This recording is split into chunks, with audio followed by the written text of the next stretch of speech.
Hi everyone, this is the Raffinger's seminar on General Data Protection Regulation, more commonly known as GDPR. We are happy that you have taken the time to join us today, and hopefully over the next 30 odd minutes you will know a lot more about GDPR. My name is Sudha. I'm one of the partners here at Raffinger's. With me I have Mehul. He's one of the associate partners. Just to do a little bit of housekeeping, there's no fire drill planned in our office today. So if you do hear a fire alarm and us running, we are actually running for our dear life. Next is to avoid any background noise, we have you on mute. So if you want to send us any questions, you'll see either at the top or the bottom of the screen, there's a Q&A button option. Press that, a little window will open. So you can type your questions in there, press the send button, and we will get your questions. We'll try and answer as many as possible at the end of the seminar, end of the webinar. We have already got a lot of questions here, and we'll try and start with them first. Finally, we will send you a copy of this webinar for you either early next week or later next week, by end of the next week, basically. Sorry. Just quickly give you a brief background to both of us. Myself, I look after a lot of SMEs and advise them on IT systems and related matters. I also oversee the firm's IT, which means I work closely with the IT manager on implementing the firm's GDPR. Mehul is in our audit, accountancy and tax services. Mehul is our in-house GDPR specialist. He is the firm's data protection officer. We will talk about that a little bit later on, when you need to appoint one, or if you do need to appoint one, or when you need to appoint one. I'll hand over to Mehul to do the presentation. Thank you. Thanks, Sudha. Morning all. So what is GDPR and who does it apply to? We're hoping that from this webinar you're going to get a brief background into all the aspects of GDPR and how it's going to impact your organization, but then also what you can do going forward to ensure that you're ready for when it comes into commencement next year. So the GDPR will apply in the UK from the 25th of May 2018. Now, one key point that you need to note here, that it is a bit of EU regulation, and the government has confirmed that the UK's decision to leave the EU and the current Brexit negotiations that we are seeing will not impact the commencement of GDPR. So as far as we're concerned, it's pretty much business as usual. Now, who does the GDPR apply to? Well, Article 1 of GDPR states the regulation lays down the rules relating to the protection of natural persons regarding the processing of personal data. So what does that really mean? So what it does mean is that GDPR applies to individuals and not companies, and it applies to personal data of individuals. And one of the other concepts mentioned in GDPR is this concept of controllers and processors. And so what we want to do today is just get you guys to understand what is the difference between a controller and a processor. Well, the definitions are pretty much the same as they were under the old Data Protection Act. The controller, who is essentially the owner of the data and has collected that data from the data subject, says how and why personal data is processed, whereas a processor actually acts on the controller's behalf. So an example of this is where you have a outsourced marketing department or IT or a payroll service provider, where you've collected personal data on behalf of your clients and you're using an outsourced firm to process that data on your behalf. Now, one of the key points I want to mention today is that it mentions in the GDPR that if you are a controller, you are not necessarily relieved of your obligations or a processor is involved. In fact, the GDPR actually places further obligations on you to ensure your contracts with processors comply with the GDPR.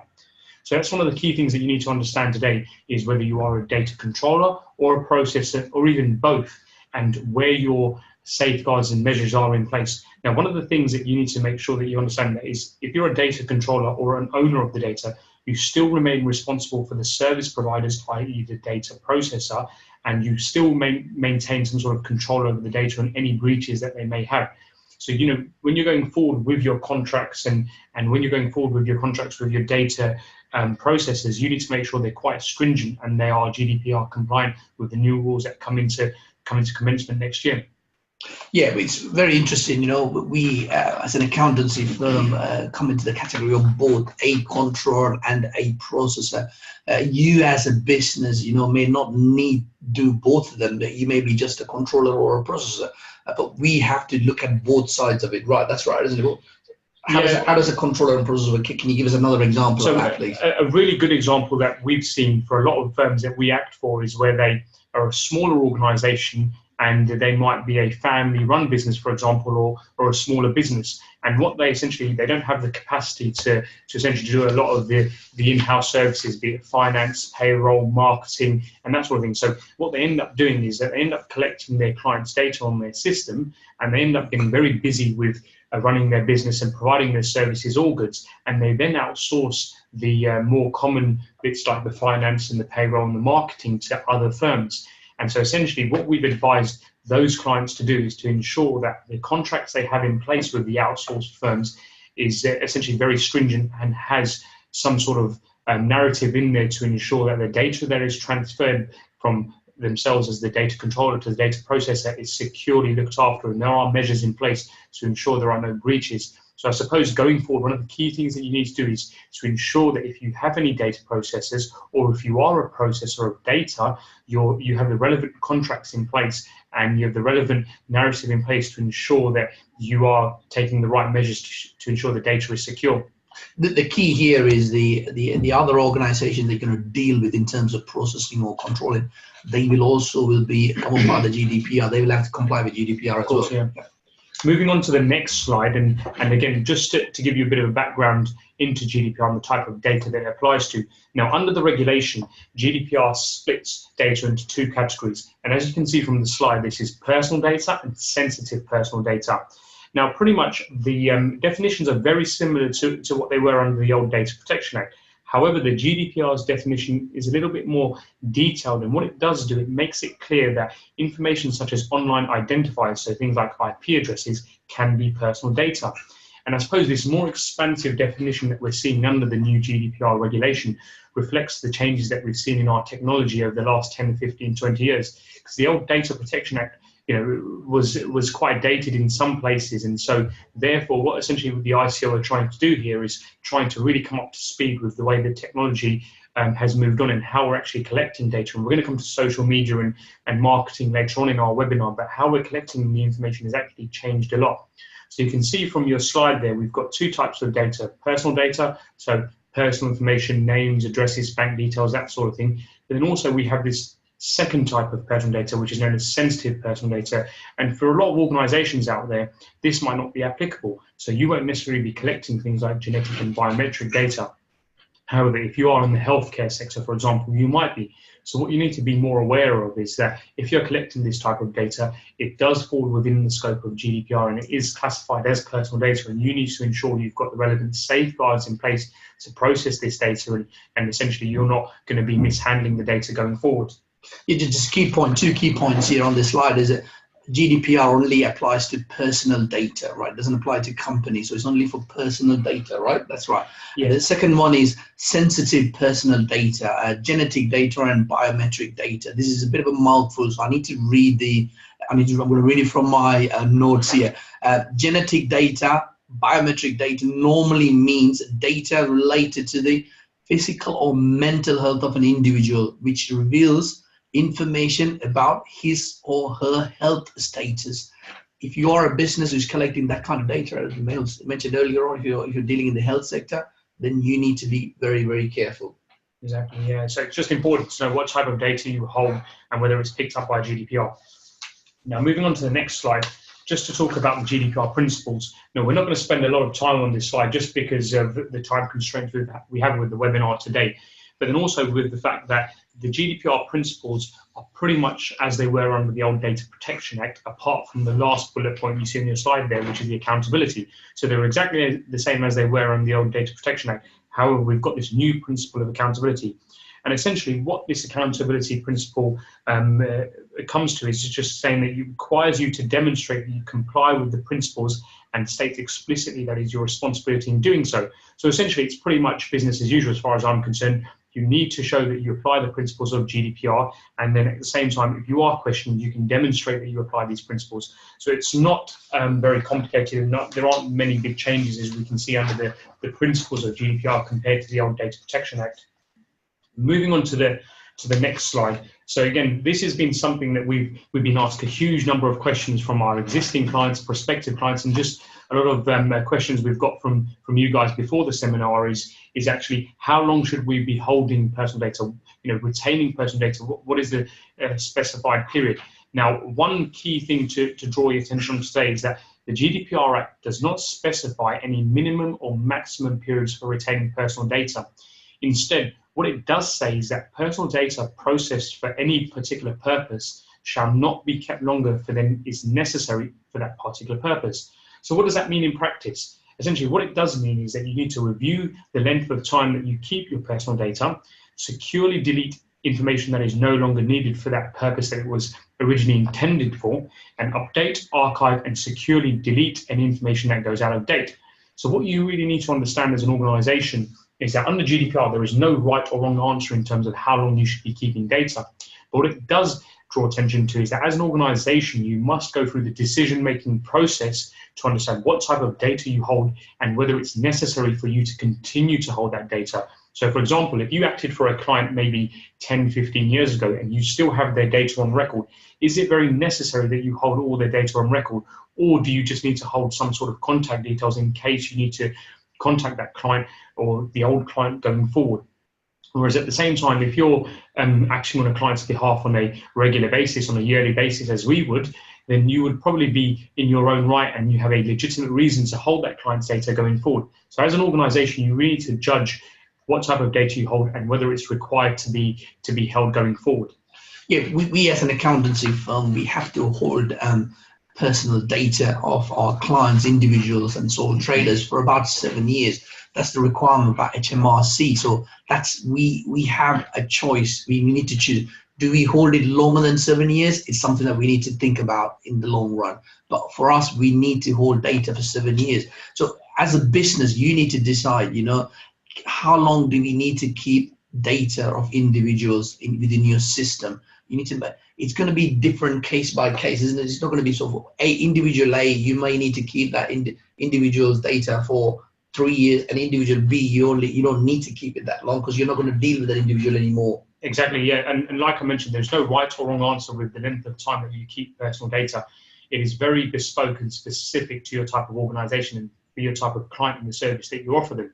So it's just that judgment process that you need to go through. And some organizations may take a blanket approach and say any data that we've held for more than 10 years is not required. And that is a right approach to take as well, because essentially what you're doing is you're just saving yourself the time and you're essentially mitigating your risk of holding that data going forward. And so what you need to do, as I said, is judge yourselves for organization and go through that decision-making process. And we'll talk about the next steps to take at the end of our webinar and how to sort of look at your data and what you need to do to ensure that you're ready going forward. The key here is, do not hold information longer than is necessary for you for your business purposes. So do not keep it longer than is necessary for your business purposes, right? Exactly, yeah.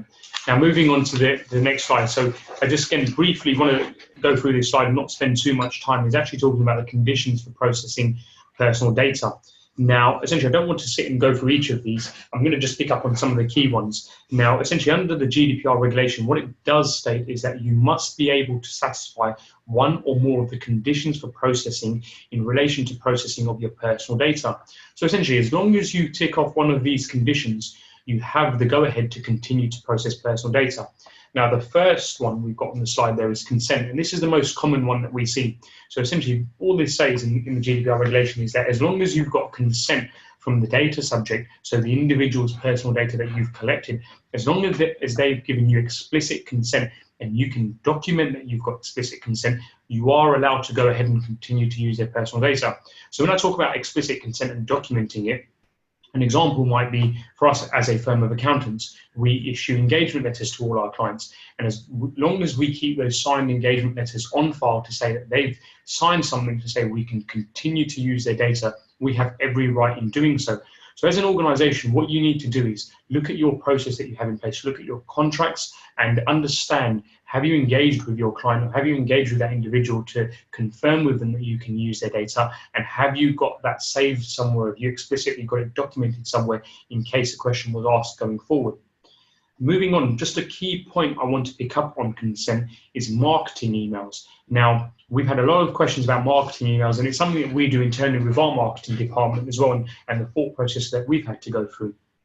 Now, what's interesting about marketing emails is that marketing emails aren't really covered by GDPR. They're actually covered by something known as the Privacy Electronic Communication Regulations, more commonly known as PECA.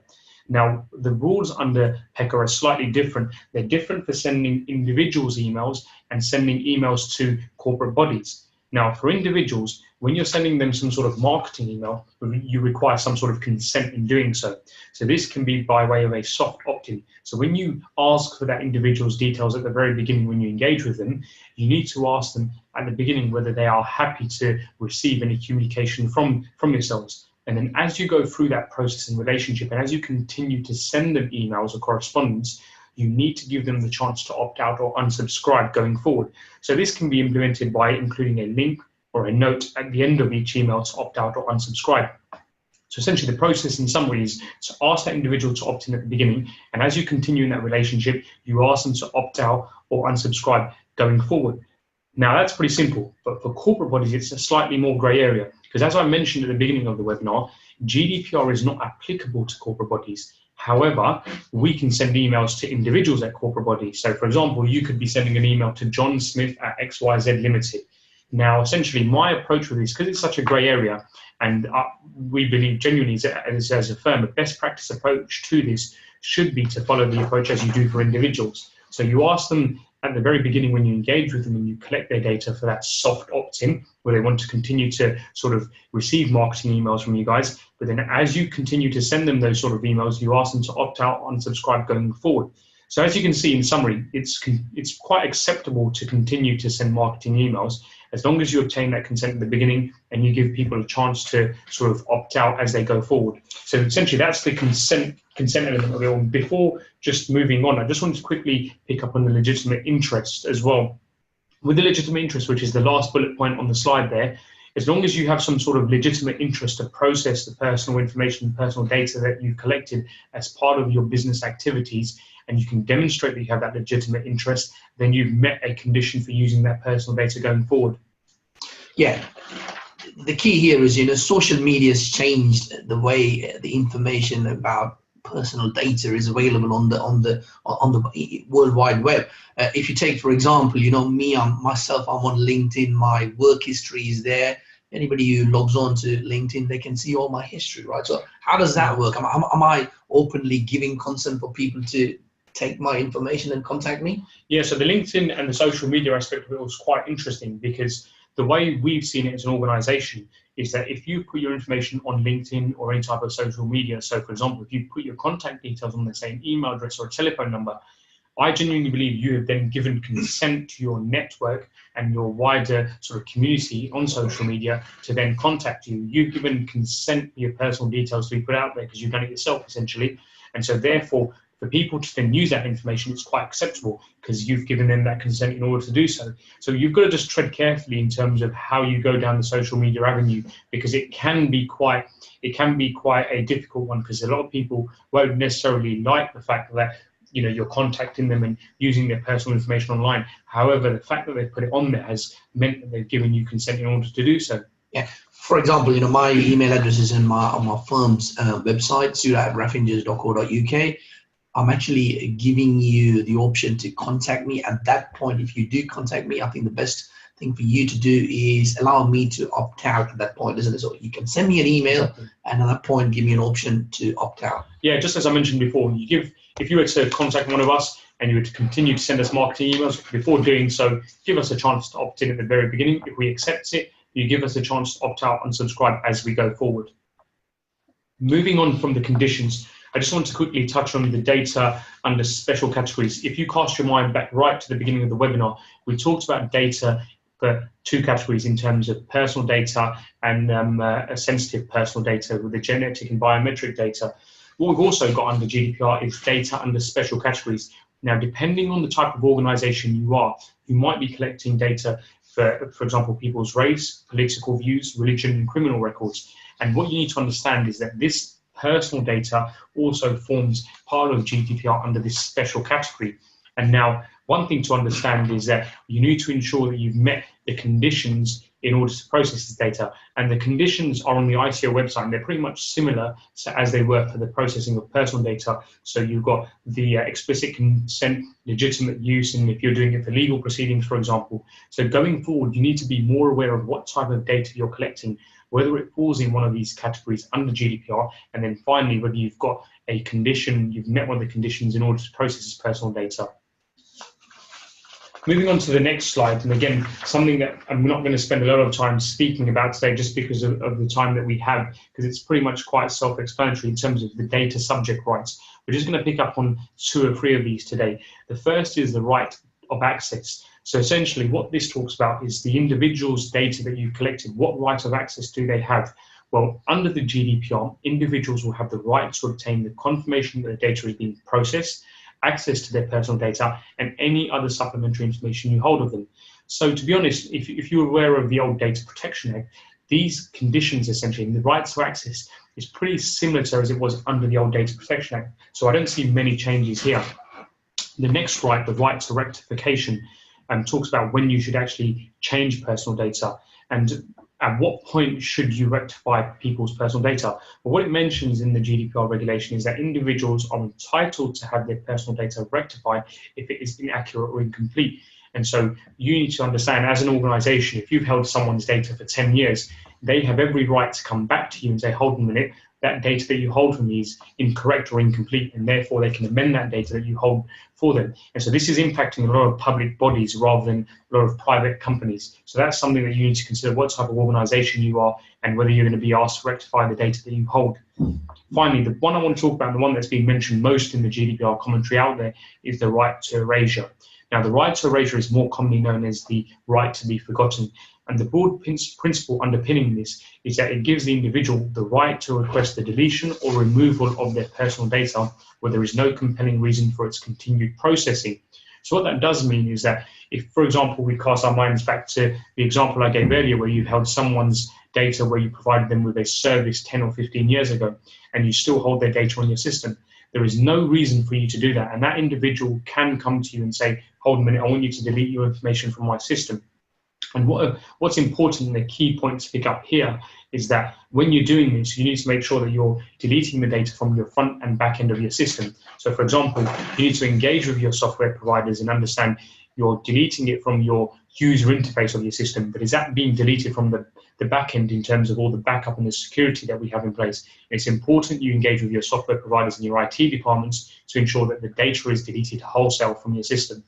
Yeah, the key here is erasure of personal data. When we talk about personal data in some of the businesses, you're going to be dealing with sole traders whose information that you may hold on your system.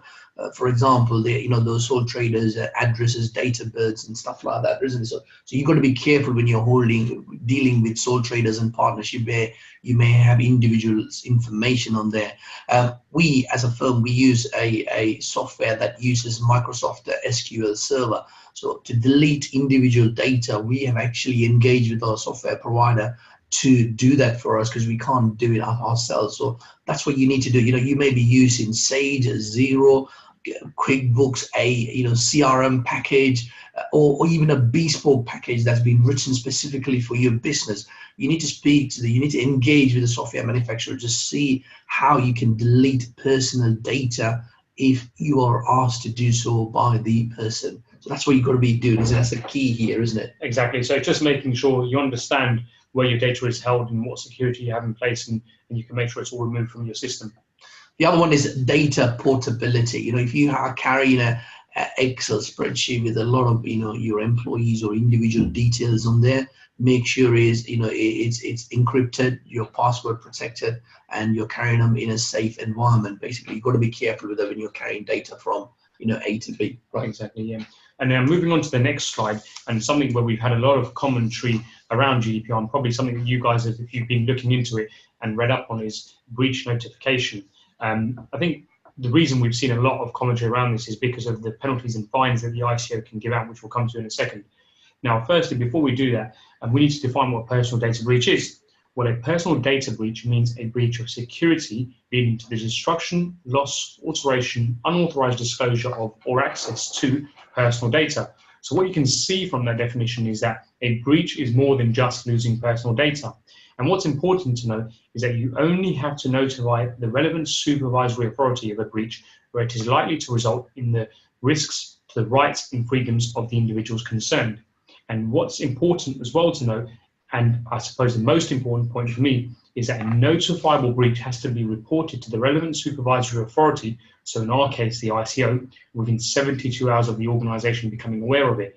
And so if you think about that for a second, 72 hours doesn't give you a long time when you've had a breach. You need to understand what's been lost, if it has been lost, or what has been altered or accessed, at the same time how the breach has taken place, and then get your house in order and contact the ICO within 72 hours of becoming aware of the breach. So it really doesn't give you a lot of time to get everything together to ensure that you're fully sort of compliant with any investigation that the ICO might take. Now, it's important to note as well, failing to notify a breach when required to do so can result in significant fines, so up to 10 million euros or up to 2% of your global turnover. And so this is where we've seen a lot of commentary around breach notification, because the potential fines and penalties that the ICO can hand out are quite significant. Yeah, we've been on the ICO website. It says there, we're going to be hard on people who repeat failures. If you keep the breaches happening again and again, those are the ones they're going to hit harder. There's a blog on the ICO website where it says we have a big stick, but we don't want to hit you with it. So that's what their thing is. They're actually telling you, be prepared, take the necessary steps. Will come to you slowly. It's not going to be a big thing, overnight change, right? Yeah, exactly, and that's the key point we want to make today. And you've got to understand that the GDPR regulation comes into effect on the 25th of May 2018. However, there's no overnight fix in terms of when we get to the 26th of May. The ICO aren't going to be looking at everyone to be GDPR compliant straight away.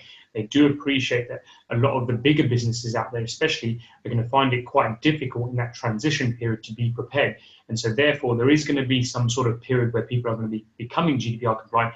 But the way we see it is, as long as you can demonstrate that you are putting the right measures and safeguards in place as you're going forward to become GDPR compliant, that should be good, and that should be good for yourselves as an organisation to get prepared.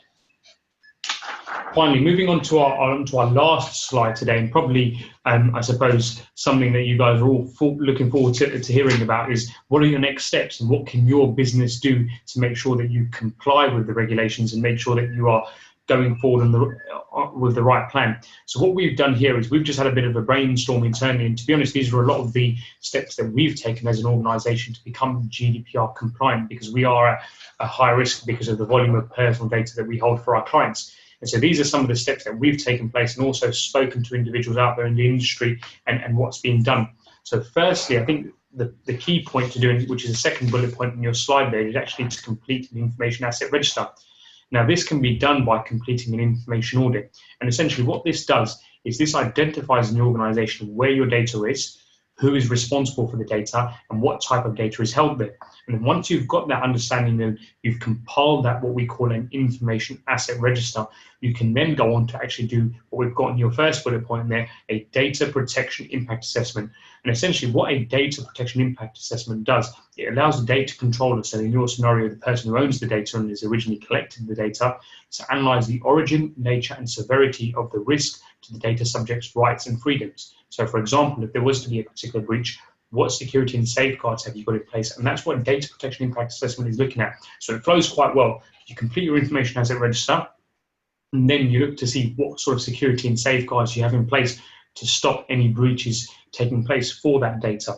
Moving on, and something that we've done internally quite a lot, is train your staff on the GDPR and data security. I think that's important you do so. You get them to understand the safeguards and precautions to take. And also what we've done internally is we've actually communicated the consequences of any breaches, so people understand the severity of what we're dealing with here, and it's something to take very, very seriously.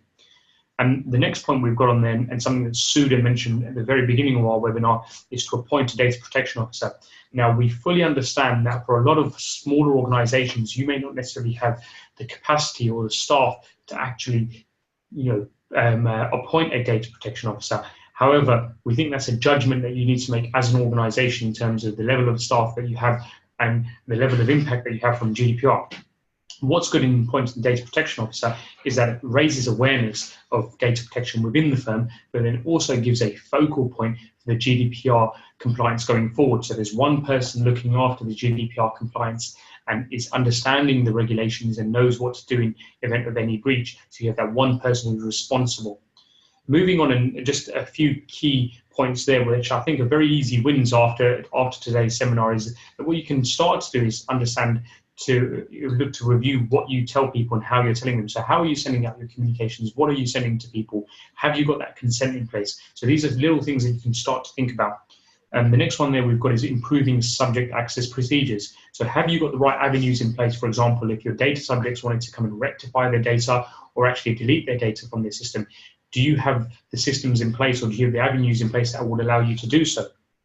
And sorry. Yeah, the key point number 2 there about information asset register. I think what you need to do is you might have information on a PC that you haven't turned on for 3-4 months, been used by Tom or Sam, and you haven't turned it on. He's got personal data on there on an Excel spreadsheet. So when you do the asset register, you need to make sure you're taking account of everything that you're holding within the business. It could be something that you haven't opened for ages. Do you need the data? Delete it, get rid of it, securely get rid of it. That's what you're doing when you do an asset register. In terms of staff training, if your business deals with cash-based business, I'm assuming you'll be training them on money laundering procedures. Same thing applies here as well. Do the same thing. Keep them trained, keep your staff informed, and give them enough training. The final bit that I want to mention is review your contractual terms. If you have an engagement agreement with your third parties that you're dealing with, who you're going to pass on the personal data information, you need to have a contractual. Seriously, you have to look at a contractual agreement with them to share the information. Exactly. And those businesses will be GDPR compliant as well anyway, isn't it? Yeah, exactly. And that's a real key point there. So for example, we have engagements in place with our clients. So we will be reviewing those to make sure that we've got the right sort of wording in place to ensure that the relationship is GDPR compliant. And I suppose the last point that we want to mention on this slide is the GDPR action plan. Now, if you guys go to Google and you Google 12 steps from the ICO, if you Google 12 steps from the ICO, you'll see this document the ICO put together, which is a real good starting point for yourselves. It just outlines the 12 steps that you should really take to get GDPR compliant. And this can be your first starting point after this webinar today to just understand where your data is stored and what type of steps you need to take going forward to become GDPR compliant. Right, I'm going to go through some of the questions that people have sent in us earlier on, and just try and answer as many as possible. And I can see there are some questions already there on the screen as well. Do we need to contact all contacts which we currently have on our database for consent? Well, yeah, exactly. We discussed this earlier, isn't it? Yeah, we discussed it earlier, and it was one of those things where I said with the marketing emails, you've got to take a two-way approach on this and decide for yourself as an organization what's best for you. Now, you need to get some sort of consent from the individuals, as I mentioned, and we said it will be best practice for the corporate bodies, and that you can contact them and then give them the chance to opt out or unsubscribe going forward. Now, if you haven't already obtained that consent, you can take two approaches. The first approach is to send out an email en masse to all your contacts and say, look, new regulation is coming into place. Can we essentially continue to contact you? Now, the risk you run with that is, for example, if you have a contact database of 500 people, and let's be honest, not everyone is going to get back to you, you might end up actually reducing the size of your contact database by 200, 300, 400 people. And I'm not sure that's the approach that you might want to take as an organization. And so therefore, what you might want to do is to see in your existing systems and processes that you've done previously, whether you've previously obtained consent, because this could be something that you might have done going back previously, where you could have received an email from that individual to say, can you please send me marketing emails or send me the information? And so therefore they've given you that consent, or if they're an existing client, they've signed some sort of contract. And so it really depends what you've got in place before you start going for this first option of contacting everyone en masse. Somebody asked here, can we put a message on our phone system before we answer to state the caller is compliant with GDPR regulations? We do not believe that this is necessary, unless you are recording the calls and also the conversation with the person is going to lead to any personal data information. So I don't think that's necessary. If you want to do it, you don't. But we wouldn't advise you doing that, because you're not going to discuss any personal data and record at the same time. I don't think that's necessary. But an important point that Suda does raise there, that if you are going to be recording your calls, that changes the, I suppose it changes that example a little bit more, because if you are recording those calls and if there is any personal data which is then discussed, then those calls are going to be stored somewhere and the data is going to be stored somewhere. And so therefore you need to think about, if you are recording calls, and what sort of regulation you have in place, and if you put a phone message there. But as Suda mentioned, it might not necessarily be something that you need to do if you aren't recording calls, because essentially the data is not stored anywhere. It's just something that you guys are talking about in your conversation. Somebody's asked whether we will be sending a slideshow of this. Yes, of course, we will be sending a slideshow of this early next week or end of next week, and we'll also put a recording of this on our YouTube channel. It's another question here. What would be the best way to deal with erasure requests when there are third parties involved? Basically, if you passed on personal data to third parties, and you will have a GDPR agreement with them as well, so they will have to comply like you as well. So when you ask them to, when an individual asks you to delete the data, you will have to let the third parties know to delete the data as well, and also you need to keep a record of that as well, isn't it? Yes, exactly. Yeah. Just another question that we've had here about contact lists. So the question is, what about contact lists purchased from Hoovers or Bradstreet, etc.? How do we ensure these contracts these contacts have given consent? Can we market to them? So I suppose you've got to think about this. You're buying in contact lists as a firm. Now, essentially, what you need to think about is, what role do you have there? Well, the original data was collected by the third party in question that you're purchasing the data from. So the first question I will ask them is that, has that third party got consent from the individuals that their data can be shared with other third parties? Now, if they have given that consent, then I think that covers yourselves to use their data. But what you need to do is check that those data houses, or whoever you're collecting that data from, are firstly GDPR compliant, and secondly, whether they've got that consent. As long as you've got that sort of two-stage process in place, and you're checking every step of the way that you've maintained that you've got consent, and you've got somewhere documented on your system that there is consent from that third party, I think you should be covered. Yeah, somebody's asked you, does the optional £10 DSAR fee still apply? We'll come back to you on that. We need to check that up and come back. Yeah, I think it's interesting because we've had there's been a few different comments on this from guys that I've spoken to, other DPOs, other data protection officers, because essentially, from my understanding, initially this was going back about sort of 6 to 12 months ago, is that the optional £10 fee wouldn't have to be done going forward under the new GDPR. I think it was going to be scrapped, and essentially, from my understanding, that wasn't going to necessarily apply, because under the old Data Protection Act, you could charge your clients or individuals' data that you hold for deleting their data, or I suppose amending their data, or understanding what data they hold. However, since then, I've heard that this is potentially going to be scrapped. But what I'll have to do is just confirm with the ICO and just make sure that is the case, because I've not seen much on it since. And so it's just depending on what sort of comments you get from them. And from my understanding, if that is going to be scrapped, you will lose that minimal fee that you can charge your clients in terms of amending their data or removing their data from your system. And so the same person's asked another question: how do organizations send data outside the EU and UK for processing? They're outside the EU. GDPR doesn't apply as such, but it does apply because you're dealing with them, and they will have to have some sort of systems in place to comply with GDPR, because they're dealing with not only just you, they may be dealing with other EU countries as well, isn't it? Yeah, exactly. And I think the point here is important to distinguish between where you're sending the data. So if we go right back to the very beginning of the basic principles, GDPR is an EU, I suppose it's an EU bit of regulation, and so it applies to companies within the EU. But where it gets very interesting, and I have a few clients that I deal with that have asked these questions, is that they have an office here in London, and then they have an office in the Far East, and then they exchange data between their office in London and their office in the Far East. So it's still within the organisation. Now that organisation, that company is registered here in the UK, so within the EU. And so therefore that office based in the Far East has to be GDPR compliant, because essentially they're seen as being part of the EU.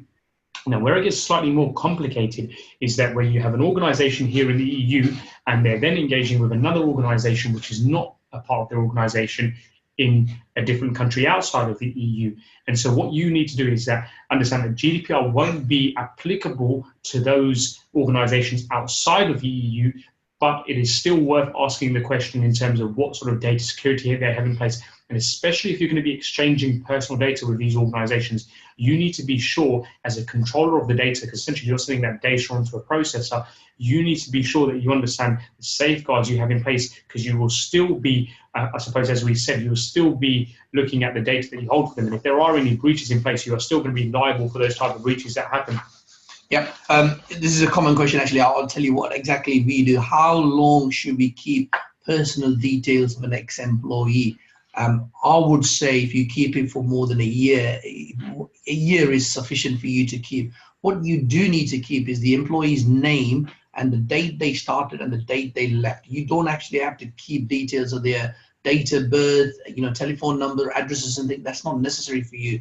The reason somebody will contact you, with regards to this employee, is to get a reference for you. So all you need to say is, we employed, Sam between this and this date. That's all you need to know. So you don't actually, there's no necessary for you. It's not necessary for you to keep their date of birth, telephone numbers. If the employee's left after a year, I think you can get rid of all of that. Just keep the employee's name and the date you employed them. That's all you need to keep, isn't it? Yeah, exactly. And we've just had another question here. What should a restaurant and real estate company do to comply with the GDPR regulations? And so effectively, I know there's going to be different types of industries out there listening to this webinar today, and there's going to be different types of organizations.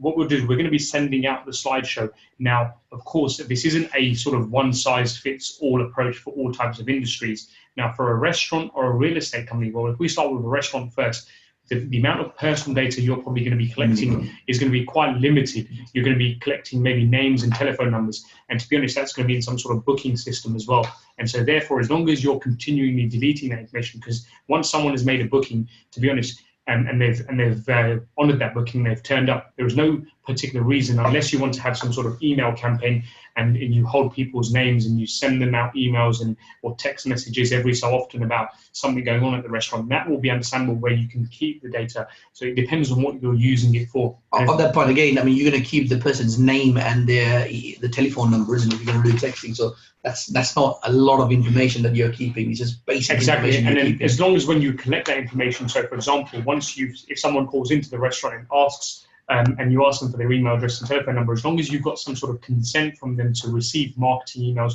or if they do an online booking or something, as long as they've got some sort of consent, then that should be okay.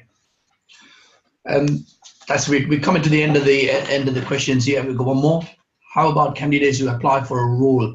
How long should we keep CVs on file? Right. If candidates applying for a role and if you haven't offered them the job, there's no reason you want to keep that CV maybe for 6 months. I don't know. It'll depend from industry to industry, isn't it? Yeah, it just depends. So, for example, if you've had a candidate who's applied for a role and then they've unfortunately not got that role, I don't see there being any requirement for you to hold their CV on record. Exactly. You've received the CV and there's no requirement to hold it on record and you need to get rid of it. What's interesting about that question actually, and something that's we've looked at internally, is when our HR department receives a CV, she will then send it round to say 2 or 3 of the managers to look at the CV and look for this, go through the role and go through the CV and see if it's still something that we want to progress with. And now, say for example, if we have the interview and we don't necessarily take that candidate on, that email that was sent out from the HR manager here, she has sent us the CV to 3 or 4 managers. Now we need to ensure that we've securely deleted that email and it's deleted from our system, and the CV has been removed from our system, and there is no record of that CV in our system going forward, because there's no requirement for us to hold that CV going forward. However, where the game changes slightly more is where you offer that individual a role. So if you were to offer that individual a role, there is every right for you guys to continue to hold that CV, because that's their history and their background, and so they're now an employee of the firm, and it's just essentially an employee record. There's another question here. Can we collect publicly available information, name, email address, contact details, and create a database of this for this publicly available information? Can we collect? Yeah, you can collect, but then you need to contact the individual and get consent, right? So yeah, exactly. It's this whole social media concept again, where this information is publicly available to begin with. So you've got to take it in a couple of stages here. If it's publicly available to begin with, that individual has then at some point put their data out there and got consent. Firstly, you need to understand, where is this information from? So is it from a data warehouse where someone is sending that information, or is it from social media where that individual has themselves put it on there? The next step to take is, once you receive that information, whatever intended use you have for that information, what you need to understand is, as you're going forward, especially in that first step, once you contact that individual, you need to make it clear to them that you give them the chance to opt into whatever you're doing. So whatever service you're providing, if you're sending them marketing emails, you give them the chance to opt in. And once you do that and you've got the consent from them, then you can explicitly put on your system somewhere that you've got this consent and continue to send them those emails. And then as you're going forward, or if you're going to call them or have some sort of other communication lines with them, you give them the chance to opt out or unsubscribe as you go forward. So it really means a real good management of your database. Right, we're gonna. So we've got one more here. Yeah, we've just got a couple of more questions actually have just come in. So what happens if they apply through LinkedIn? Yeah. Generally, you can see candidates' LinkedIn profile who applied for a job. It's a profile under GDPR as it is in the public domain. We talked about this earlier. Yeah, exactly. If your information is on on LinkedIn, that means the information is available publicly. What are you going to do with that information? If you're a recruitment agency, it's slightly different, because you're going to keep that information and then contact the individual and place them in several places to see if they can get a job. But if you are an employer just employing that person, you're going to contact the person, offer them the job or not offer them the job, and that's it. You don't need the information anymore. You delete them once the person is not successful in the application, right? Yeah, exactly. So it just depends on your use, as Sudha says. So if they put the information on LinkedIn, as far as we can see, they've given consent for you to use that information. And if they've applied for the job through LinkedIn, I'm sure LinkedIn have probably got their own safeguards in place to say whether they've going to tick a box or something to say that if you're putting your information on LinkedIn, or if you're applying for this job through LinkedIn, you're confirming and giving consent for our other third parties to use their data. So it's just generally trying to see what LinkedIn have got as well. They've probably put some sort of safeguards in place. I think that's it. I don't think we've got any more questions. That's it. Yeah. Right. ICO just recently opened a dedicated advice line for small businesses. The number is on the screen. Give them the ring. We call them. They answer within about 2 minutes. They're pretty good. My advice would be for you to call them now. Don't wait till May and try and ring them, because they're going to be busy. They're not going to answer. So best thing is, if you've got any questions, make a list of all the questions that you need to know that you're not sure about, you can't find answers to. Ring them now. Between now and probably April, because you can. As everything else, is going to be very busy. From any time from March onwards, they're going to be extremely busy. They're not going to answer any of your questions. Just to wrap up our final, I think a couple of things I want to mention here. Data audit, right? This is a key thing. We as a firm can offer you this service if you require that. We can come and do that for you. This is a priority for you, right? Just to elaborate on what a data audit is, basically you are assessing your data to see if it's fit for your own business, right? That's what you're doing, a data audit. So you need to do this as soon as possible. That's the key thing from here. The final bit I want to finish off with is that there's a lot of uncertainty, and you're not going to be 100% compliant on the 25th of May. It's not going to happen. There are businesses that are going to be compliant, but small businesses are going to struggle to be. So it's unlikely, and ICO to expect that is unrealistic as well. So try and get there slowly and quickly, or slowly, whichever way you want to go, and be there by 25th, right? Yeah, exactly. So as Sudha mentioned, there's no overnight sort of fix on all of this. As long as you understand and you do things like your data audits, and you understand where your information is held, what safeguards you have in place, and as long as you can start to demonstrate going forward that you are compliant, I think that's a path along the right way. Get there at your own pace, and hopefully you will get there by the 25th. Thank you, and hopefully we'll see you again. Thank you.